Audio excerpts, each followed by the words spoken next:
Hi, everybody. Welcome to the Wild, Creative, and Confident, a video interview series where you can learn from the most inspiring industry leaders on how you can use your passion and creativity to design the life and business of your dreams. I am your host, Sarah Marie Thompson from wildandcreative.com, and I have a very special guest with me today, Tess Whitehurst. Tess has been interested in all things magical since childhood. Her parents remember the way she casually referred to the different colors around people's heads and shoulders, and her preschool-age backyard activities included intuitively performing nature rituals and speaking with fairies. Now, for almost a decade, she's helped thousands through her books, articles, feng shui consultations, live workshops, online classes, and intuitive counseling sessions. She truly loves sharing principles and practices and have so supported her and continue to support her on her own healing journey. So Tess is an author. She's a feng shui consultant. She is an intuitive counselor. She is just a magical bag of tricks. So welcome, Tess. Thank you. Thanks for having me. I want to know, you said that you obviously, from a young age, had something a little bit more magical to your day-to-day life. Well, yeah, I mean, I think we all do when we're little. But I just have been able to, it has been important to me my whole life to retain that sense of magic because that's what's real.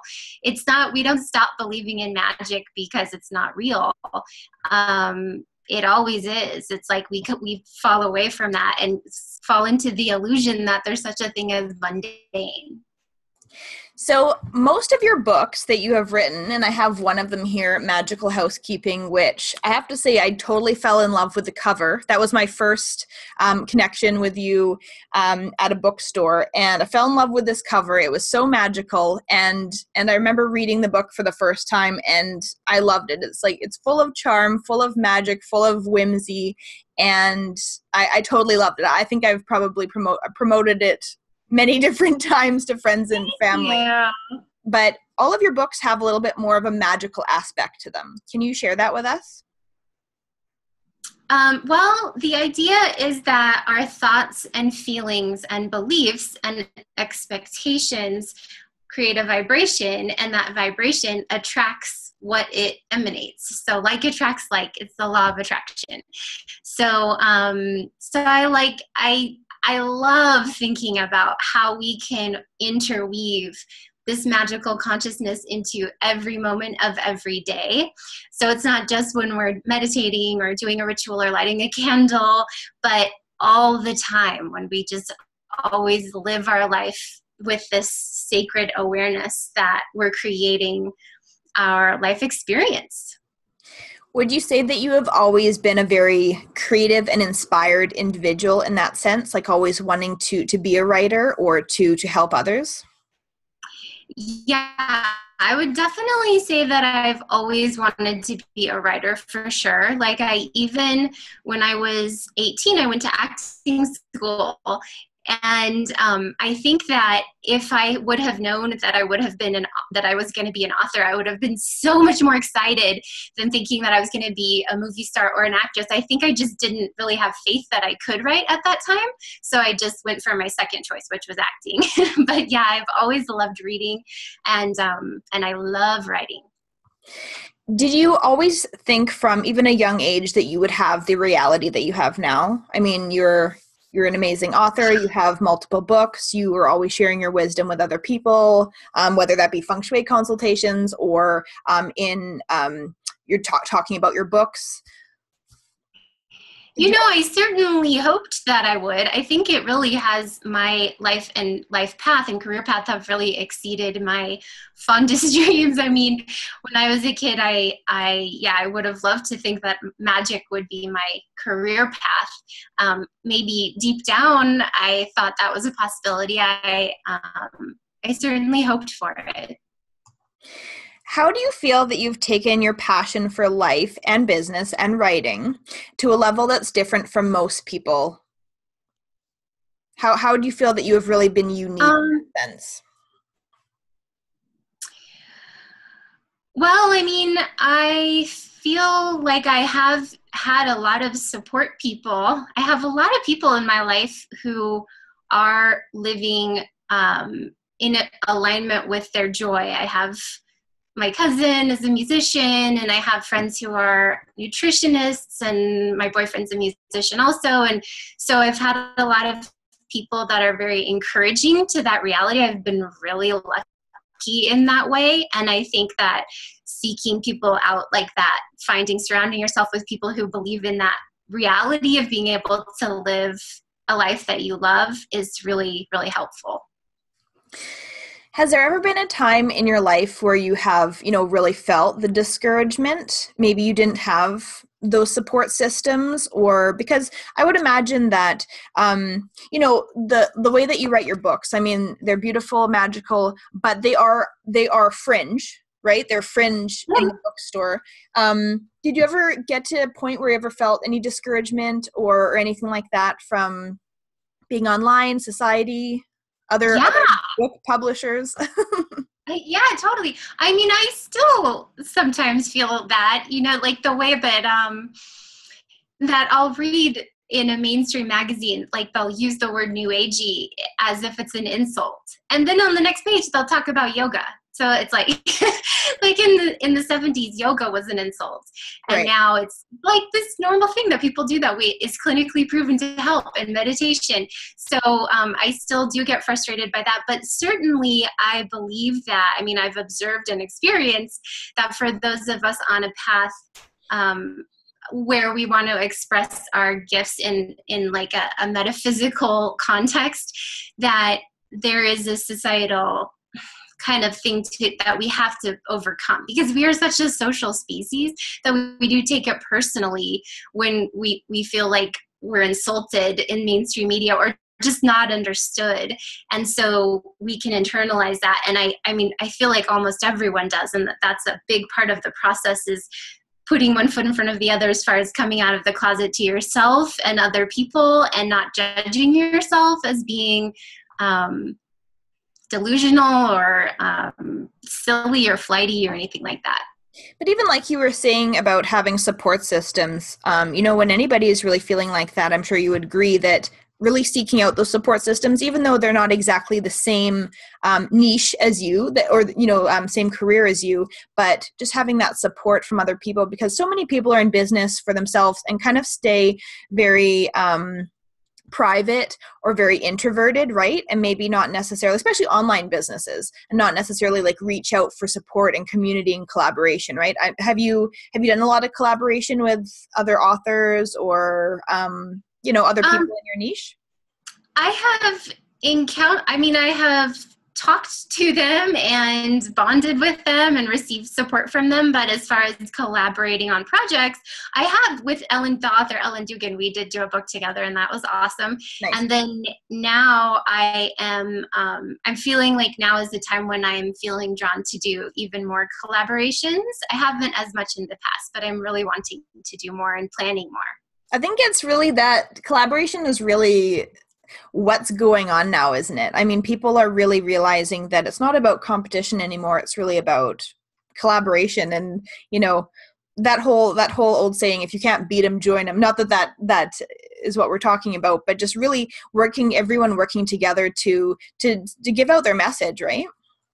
Yeah, and I think it's such a beautiful thing, because now we're in a time where people are able, because of the whole digital thing, like we're able to really differentiate, and we can feel that there's room for everybody because everybody's different.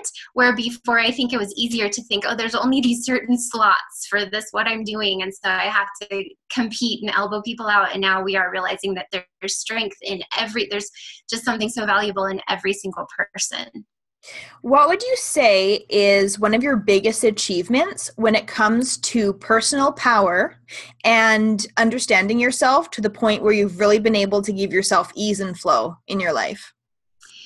Well, I think of this as being something that I'm constantly, like, that's moving toward that and through that, and expanding that is kind of like the whole point of everything that I do spiritually and artistically. And so but I mean, to characterize what it's been for me, what comes to mind really is divine timing. I mean, I'm a Virgo, and when I was a little girl, I remember just getting so uptight about time, like about doing something when I was supposed to, and things, and feeling like I had to have a stranglehold on how everything went. And it has been an unraveling of that throughout my adult life. And I can feel that the more I surrender to divine timing and the more I recognize the things that are out of my control, and maybe for a good reason, like it's like I create space around it and feel like, instead of I need to control that, or that's dangerous, it feels like, oh, I wonder what the divine is working on in that area. I wonder what blessings that's going to bring, and feeling that expansion. And then not just the blessings that it brings from the metaphysical standpoint, but just the joy in the moment of surrendering to life and letting life flow through me. I would say that would be my answer to that question. Do you have a specific incident that you can think of that something really wonderful and magical and unexpected happened when you really just let like the divine timing do its thing? Oh my gosh, just so many. I feel like, yeah, that's magic. That's the magic of trusting. It's like that transforming the worry about like, oh, this should happen, and why isn't it? And then realizing like, oh, well, if I want that to happen, if I want to manifest that, if I want to experience that, then releasing that and expecting it and allowing it to arrive in a way that is even better than I expected before, like that's the pattern of it. And so, yeah, it just happens all the time. I mean, to give you an example of a time that it happened recently, very recently, I was having this realization. I did this meditation where I realized it's really time for me to revamp my website and to get some online classes going. Like, I've wanted to do it for forever, and it's time. It's time to figure it out. Like, I need to find someone to help me. And so I'm going to do that, I got ready to do it.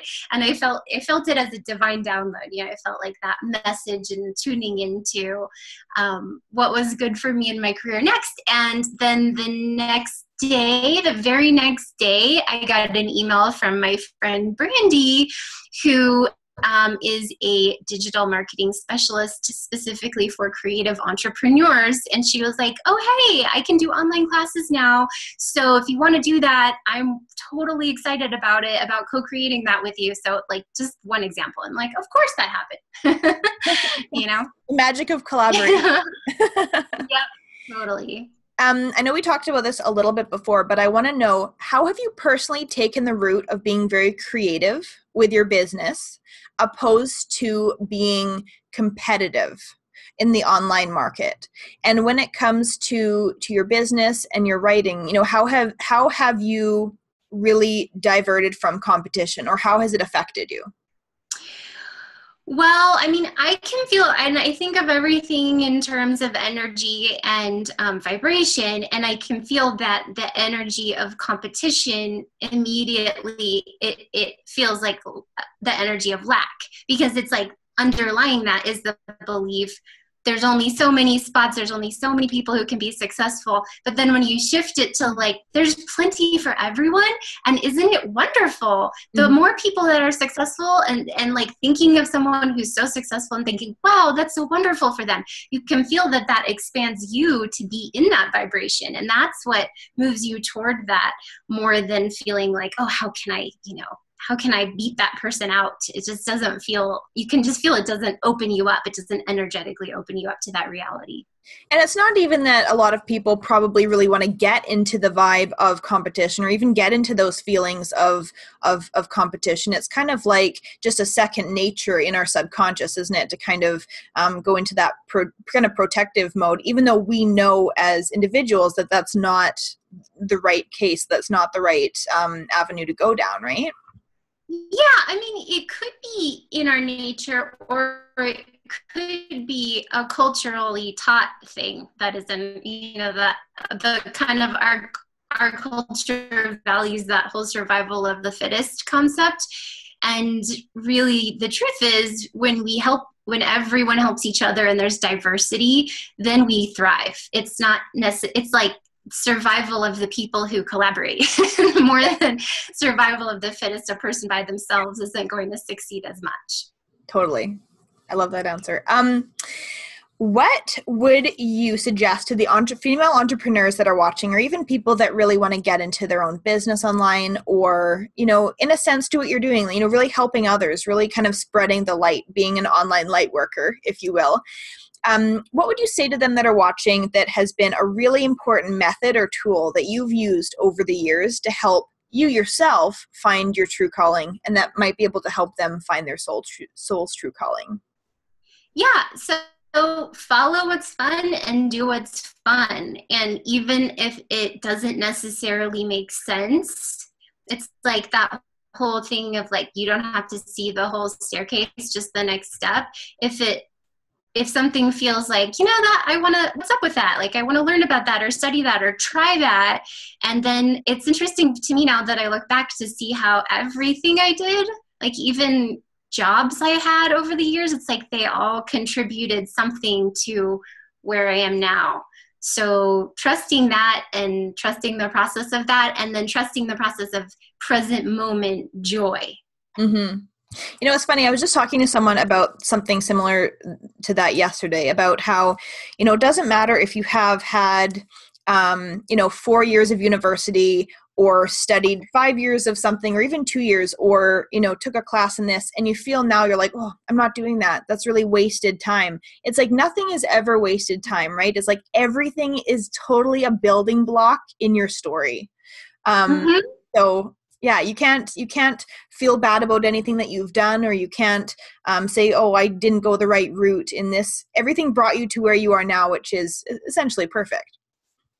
Yeah. And then when you do that, and when you think of every moment as being exactly how it's supposed to be, you draw back all your power, because then you're not spending power on fighting against what is or what was or what should be. It's just like, it just is what it is. Can you tell us about all of the books that you have out right now? So we have the Magical Housekeeping, which is an amazing, amazing book. It's kind of like, I want to say, a little house Bible that can help you bring, it says, create a home that shines with positive energy and magic, and watch your dreams come true. So that in a nutshell.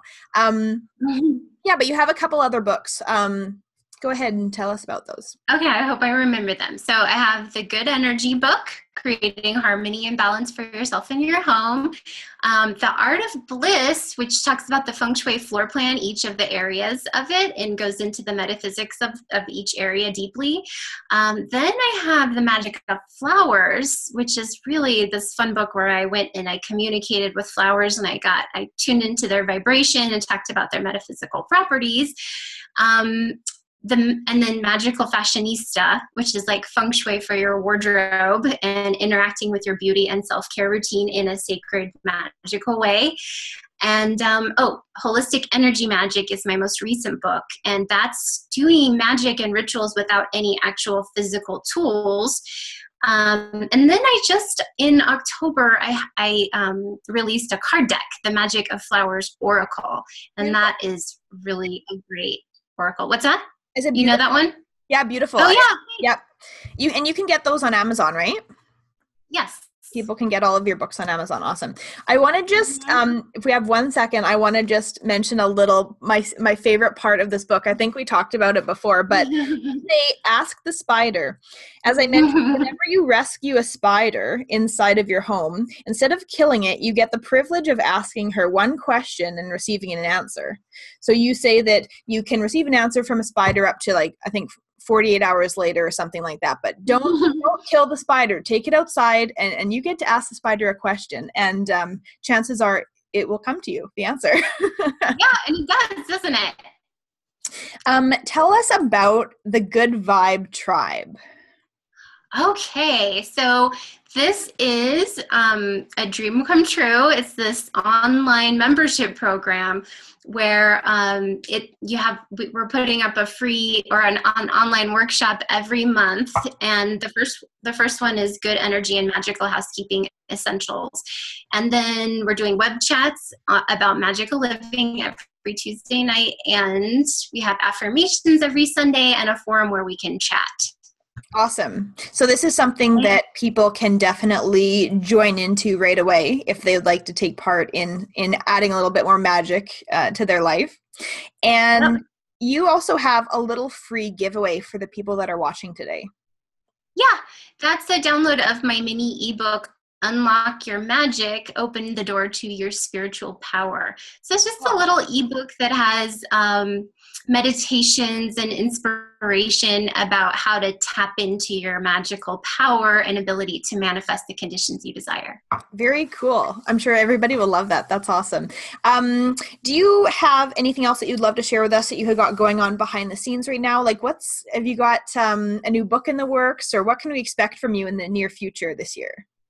Yeah, I actually am finishing up a book called The Magic of Trees, and I love it.